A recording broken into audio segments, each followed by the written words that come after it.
Hey everyone, welcome back. In this video, I'm going to walk you through Docker networking. I have seen this take down production systems because if you do not understand how containers talk to each other, a single misconfigured firewall rule or network driver choice will leave your application completely unreachable when you need it most. Docker networking is more than just mapping ports. It is the backbone of your microservices architecture. Let us get into it. Specifically, we will look at why isolated containers fail, how bridge networks function, and the difference between host and overlay drivers. We will also cover debugging techniques and production patterns. These are the topics we are going to cover in this video, so do not skip ahead. Watch all the way through to actually understand this properly. Quick note, before we dive in, this channel shares practical IT tutorials daily. So if that is useful to you, hit subscribe and join our WhatsApp community linked in the description for more resources. So why do your containers fail to connect? By default, every Docker container runs in its own isolated network namespace. Think of it as a house with no doors or windows.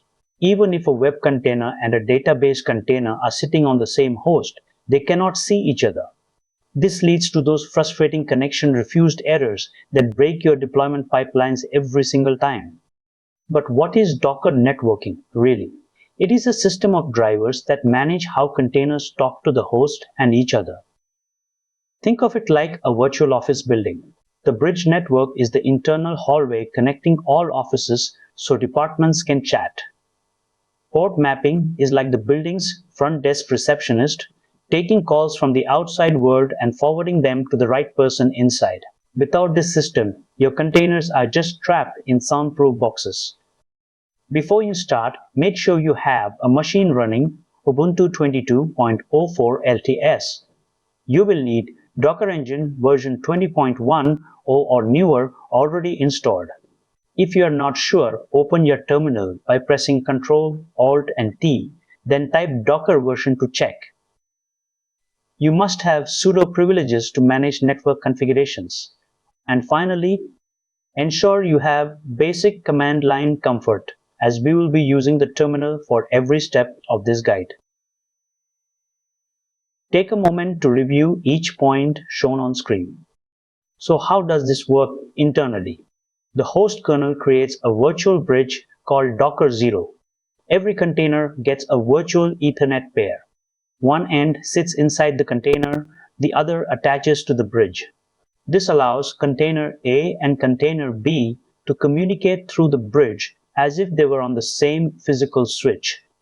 It is efficient, isolated, and standard for single host deployments. Let us see this in practice. On line 1, we create a custom bridge network called Internal App Network. This is much better than the default bridge because it enables automatic service discovery. On lines 2 and 3, we start our database and web services and attach them to that network. Now, the web service can reach the database just by using its container name as a host name. Now, let us verify the connectivity. The inspect command shows us the container is attached to our custom network. When we ping the database service by name, the Docker internal DNS resolves it perfectly to its IP address. That is the magic of user-defined networks. It simplifies your configuration significantly. Now, what if you need maximum performance? You can use the host network driver. When you do this, the container shares the host networking namespace directly. It bypasses the virtual bridge, which reduces latency and CPU overhead. But watch out. This means the container uses the host's ports directly, so you cannot run two containers on the same host if they both need port 80. As you can see, the service is now directly available on the host port 80. There is no port mapping needed here. This is great for high-performance load balancers or proxy servers that need to process thousands of requests per second. In a production environment, you should use Docker Compose. This file defines a backend network explicitly. Both the API and the database are attached to this bridge network. This structure is safe, scalable, and easy to maintain. Notice we define the network driver as bridge. This is exactly how a senior engineer would set up a multi-tier application. Running this will create the network automatically. You can see the network name prefixed with the project directory. This ensures your network names stay unique even if you run multiple projects on the same server. Perfect. So what are the common mistakes? The most frequent error is the port conflict. If you try to bind two containers to the same port on the host, the second one will fail to start. This happens because the host's networking stack only allows one process to listen on a specific port at a time. The fix is simple. You map the host port to a different number. We use 8081 on the host but keep the container port as 80. This is the correct way to handle multiple instances of similar services on a single host. Let me give you a real-world scenario. An e-commerce platform serving 500,000 requests per day struggled with intermittent timeouts between their front-end and API services. They were relying on fragile IP-based networking. By migrating to a dedicated user-defined bridge, they enabled Docker's built-in DNS. This fixed their service discovery and reduced latency by 40%.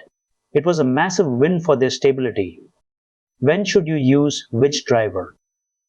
Use custom bridge networks for service discovery and isolation between your microservices. Use host networking only when you need raw performance and you do not care about port conflicts. Do not use the default bridge network in production because it lacks DNS capabilities. And finally, do not use host networking if you need to run multiple instances of the same service on one host. That is a recipe for disaster. Use these criteria to decide if this tool is right for your situation. To recap, remember that default bridge networks do not support service discovery. Always create user-defined networks to get that built-in DNS. Use host mode for performance if your port requirements allow it. Make Docker compose your primary tool for managing complex network topologies. And when things go wrong, use the inspect command to see exactly how your container is connected. You now have the knowledge to build stable and scalable Docker networks. If you found this video helpful and you think it can help others in the community too, please do like and hype the video. It helps more people find this content. Hit subscribe to stay updated for our regular videos. Join our WhatsApp community using the link in the description where we share more practical IT resources daily. Thanks for watching, and I will see you in the next one.